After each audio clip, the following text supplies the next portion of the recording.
loving you all so much. At least all of you already know me by now. I think you should reciprocate your love back to me. And all of you who don't know me yet, please reciprocate before you go. If you know me and then you love me, that's called a relationship. If you can love me without knowing me, that's called faith. If I know you and then tell you loving you so much, that's called a relationship. I don't know you. And it doesn't matter to me whether I know you or not. Loving you so much. And that's called faith. And it's with that faith of unconditional love, we will be able to build a new world. There's no other way to build a new world. You have to love the one sitting next to you. And the one sitting next to you has to love the one behind. Without it having to turn into a relationship. And when we can build a world where we can feel for each other, as much as we feel for what we call as a relationship, out of that we will be able to build a new world. And that is why I don't know who you are. Not some of you at least, but it doesn't matter to me, I said, loving you so much. And I don't think you have to know me. They say Mumbaikars get transformed very fast. Can you just tell me whether you love me or not? Yes. Okay, 40% of you. Sunday, so it takes time. Just want to celebrate two magical moments before I begin on the topic today. When Unposted Letter was first written and published, I didn't anticipate the sort of readership that it gained over a period of time, and that culminated into Unposted Letter coming out in so many other languages. And it's only providential that today we launched the Marathi version of Unposted Letter right here in Mumbai.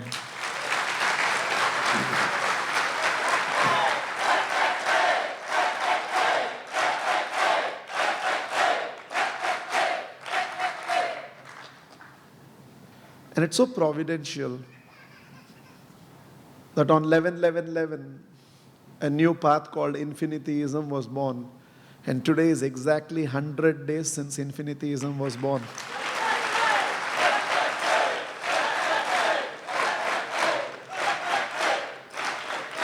And I find myself standing with you and celebrating this momentous occasion. What's in a day?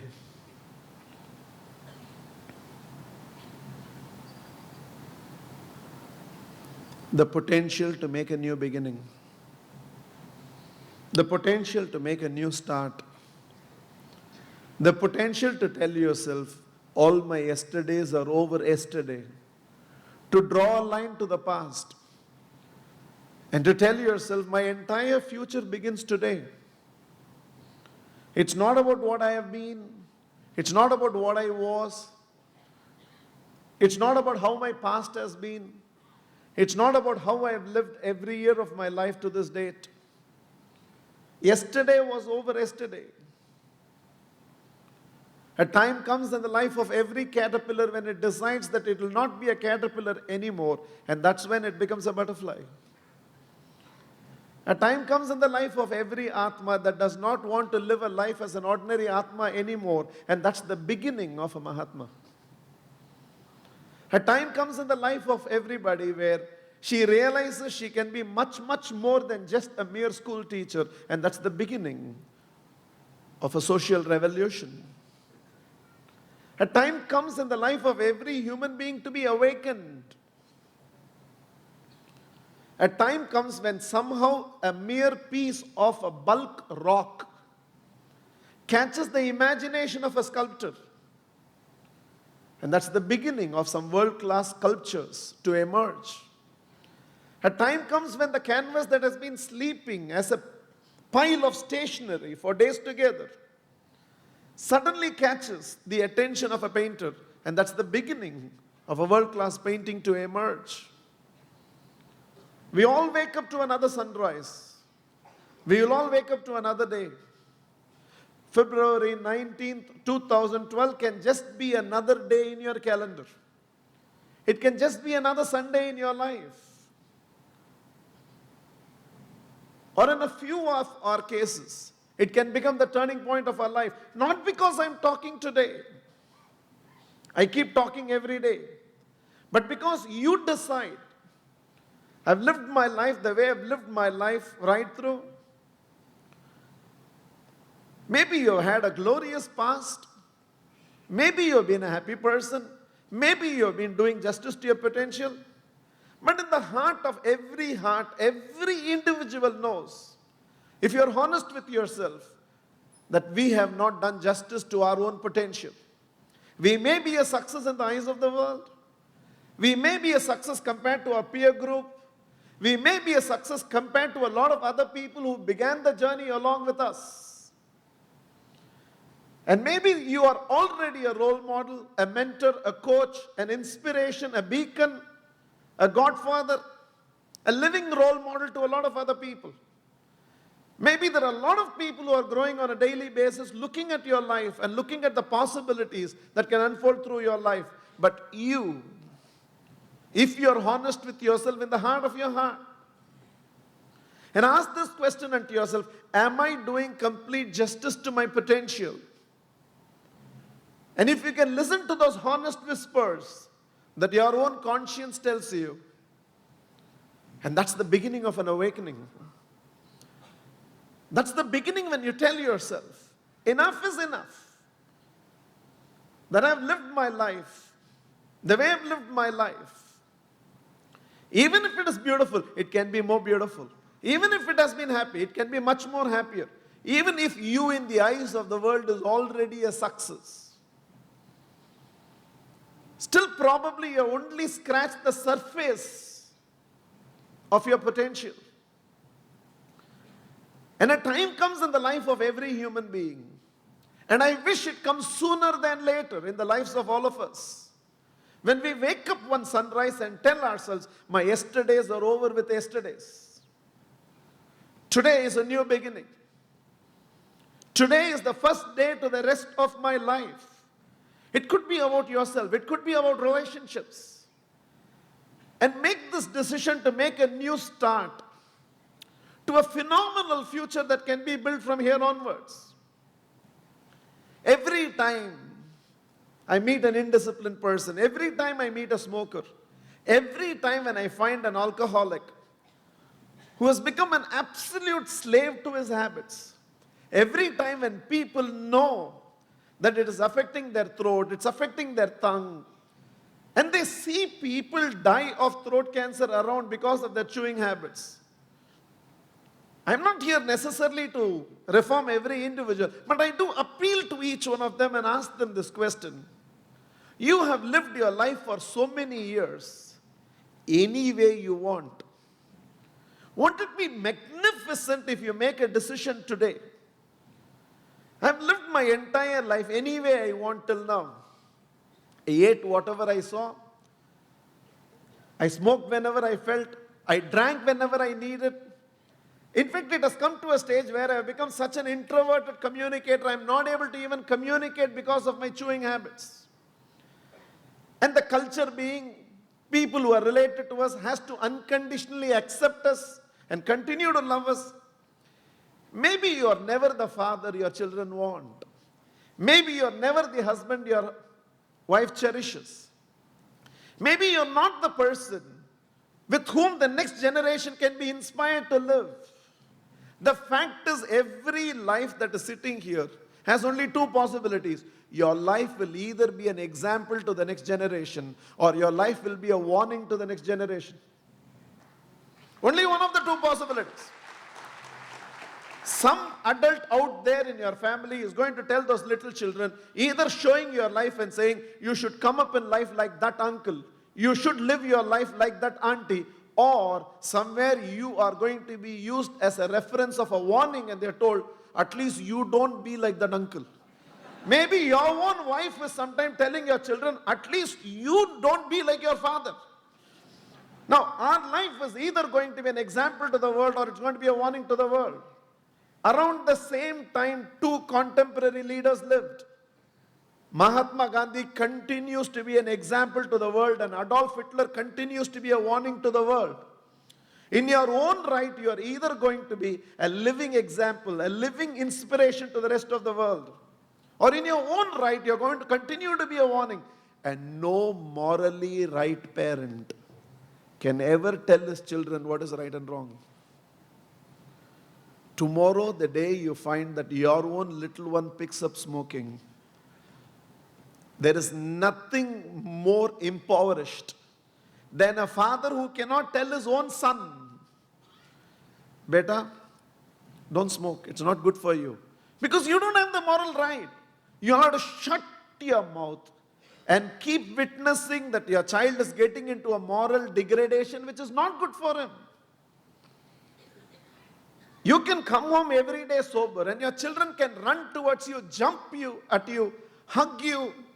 You can kiss them, you can cuddle them, and yet you will not be able to do it every night you come back drunk. You will have to put your head down without looking at your own parents. You will have to walk past your own children, go inside, because you know today you are not a father your children would want to relate to, and today you are not a son your parents can be proud of. I can understand in the animal kingdom where they don't have this awareness to bring about a shift in their lifestyle, but we are human beings. We have awareness, we have consciousness. We know we have an awesome responsibility of whether the next generation is going to emulate us in ways which will turn out to be positive. We all cry for a new world. We all cry for a better world. We all cry at least what we went through as a generation, submitting ourselves to a world which in many ways is not exactly what it ought to be. And if our children have to live in a new world, which is far better than the world in which we lived in, there is only one hope, there is only one possibility, there is only one way. Each one of us will have to stand up and be counted as a living example to the next generation. The world has to learn, Mahatma Gandhi said, my life is my message. Not through speeches a new world can be built. Speeches die few hours later. You can listen to my speech, you can get inspired, you will feel very good on Monday, Tuesday, Wednesday, and by Thursday the whole thing will start fizzling and I'll have to come back on May 4th. But when the child sees a father who exercises every day and does not have an exaggerated Madhya Pradesh, then that child who grows in that environment will not need speeches. Like father, like son, like mummy, like daughter, the child will grow up by imbibing right habits.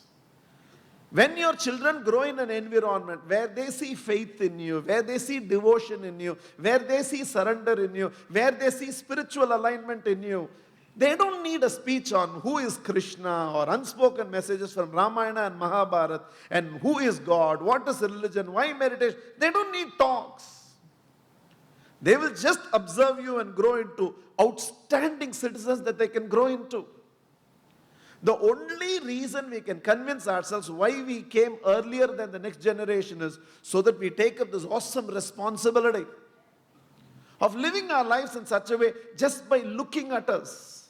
Our children is able to grow into those right environment. Here is Krishna standing with Arjuna. And Arjuna, a Kshatriya who is refusing to fight, and Krishna clarifies to Arjuna, Arjuna, you know who I am?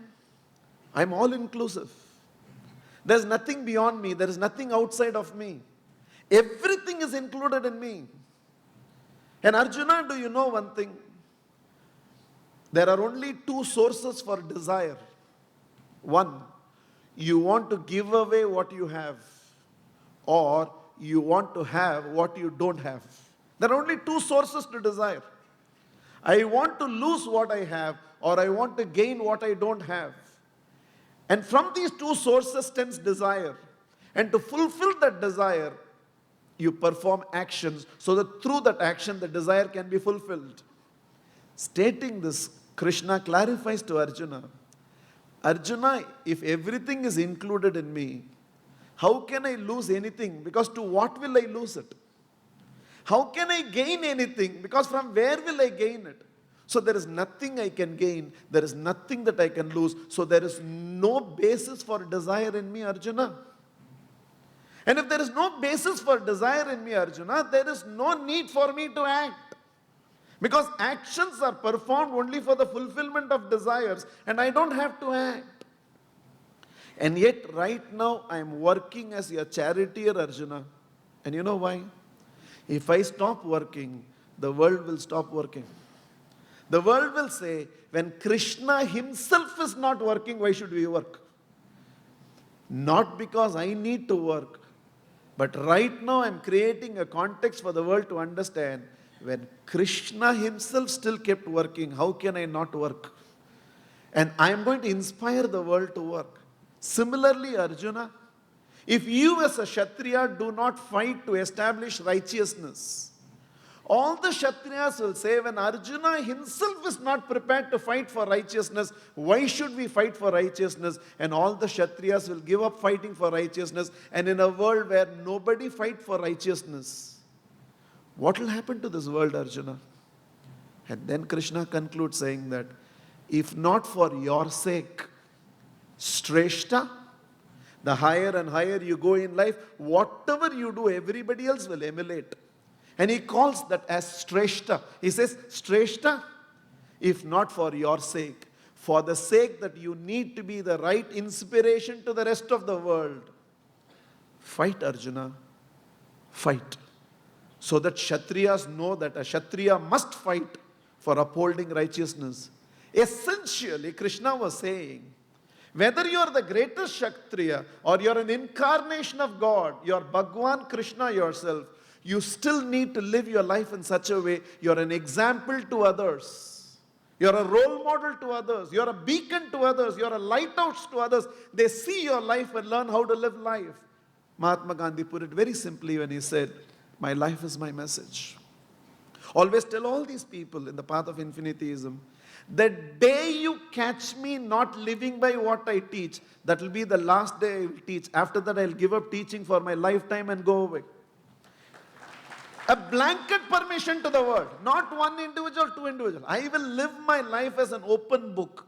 Let everybody watch this life of mine. From every direction, let them watch this life of mine. And anytime anybody watches me not living by what I teach, from that day I give up this right to be a teacher in this world. I'll go to some other profession, but I will not teach anymore. If the message and the messenger cannot be one and the same, you don't have the right to teach on life. You just don't have the right to teach on life. And why do you want to do that? For that one simple reason. Children learn much more by what they see than what they hear. When you advise your children, beta jhoot nahi bolna. You should always be honest. If our uncle calls, tell him I'm not there. Now, compared to the philosophy you educated to the child that the child should always be honest, the child is seeing a living liar at home, and the child will only learn ways of lying. So every time I see somebody who is living an indisciplined life, every time I see somebody who is a victim of habits, every time when I see somebody underutilizing their capabilities, every time I see somebody in the name of contentment has settled for a mediocre life, I only ask them one question. You have lived your life from when you were born to now, whichever way you want. Can you make a decision today? I will draw a line to my past. Yesterday is over yesterday, and starting today I will live my life in such a way that I'm going to live my life in ways that I can be proud of. I'm going to live my life in ways that I can look up to the way I live my life. I'm going to live my life in such a way I can respect myself. I can live my life in such a way that I feel that I'm the master of my life and not the victim of my life. Let me live my life in such a way I'm an example to the next generation and not a warning to the next generation. A father, a mother should be able to look straight into the eyes of your children and say, beta, what you're doing is wrong. And the only thing that gives you the right to look into the eyes of your children and say, beta, what you're doing is wrong, is that you should be living a right life. What's in a day? A day is a day when you make a decision and tell yourself you're going to awaken yourself and you're going to drop what is not required in your life and take up what is needed in your life and show yourself that you can make a new beginning. It's never too late to be awakened in life. One such day came to me in life. I was a very average student. Very average does not do justice to how average I was.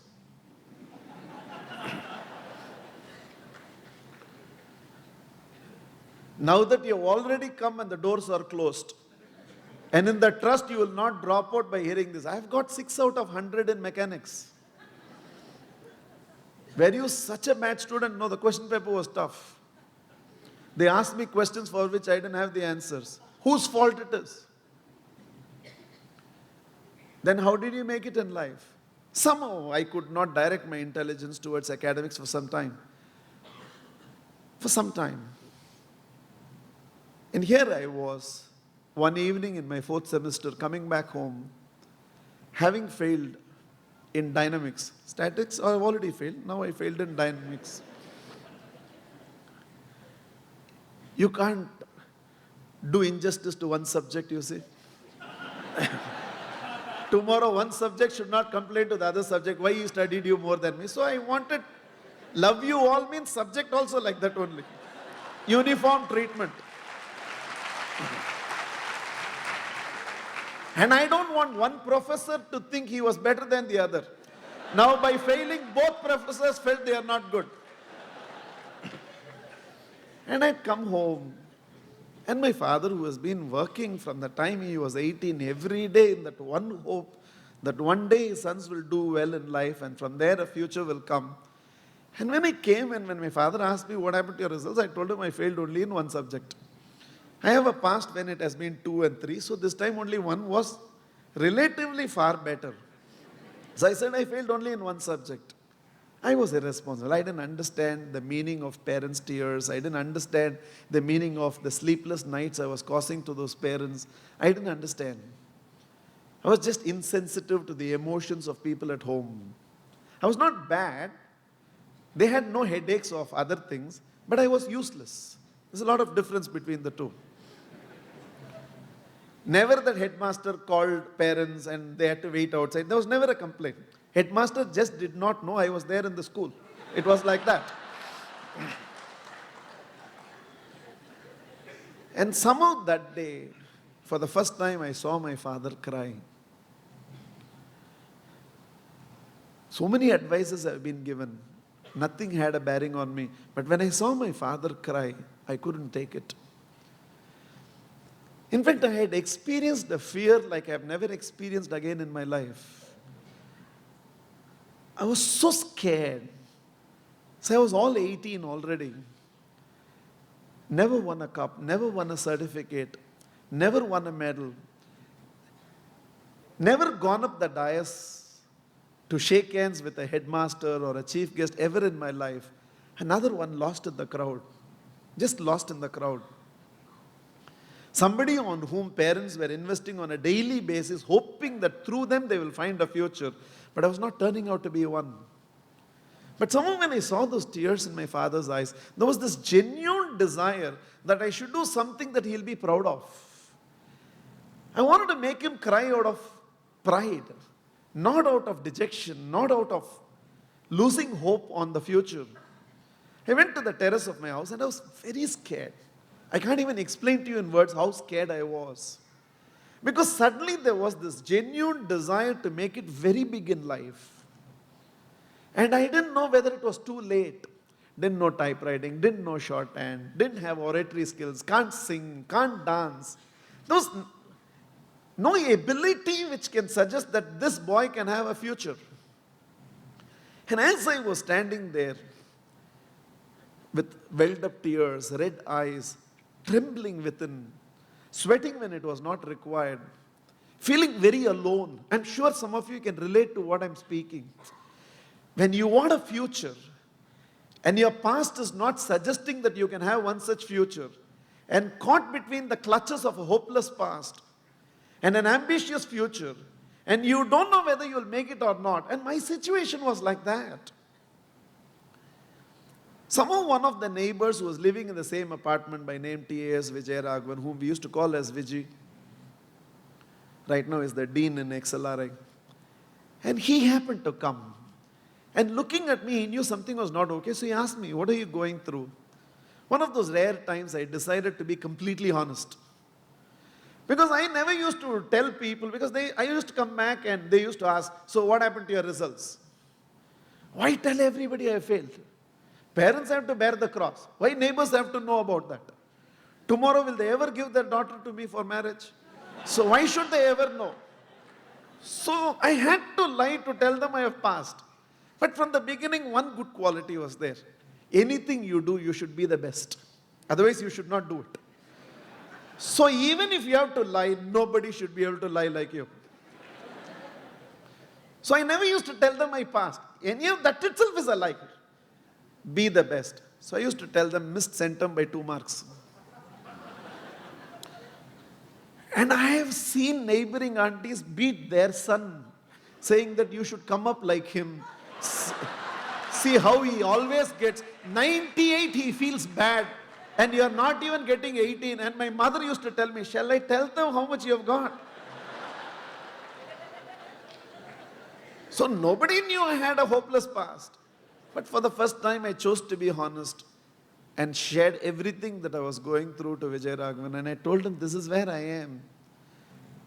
I don't know whether he wanted to motivate me, console me. He didn't think. He just casually said, the harder you press the spring, when you release it, the faster it bounces back in life. 18 years your life has been pressed by failures. Just decide to bounce in life. Bounce big in life. And trust me, God will not stop you, he said.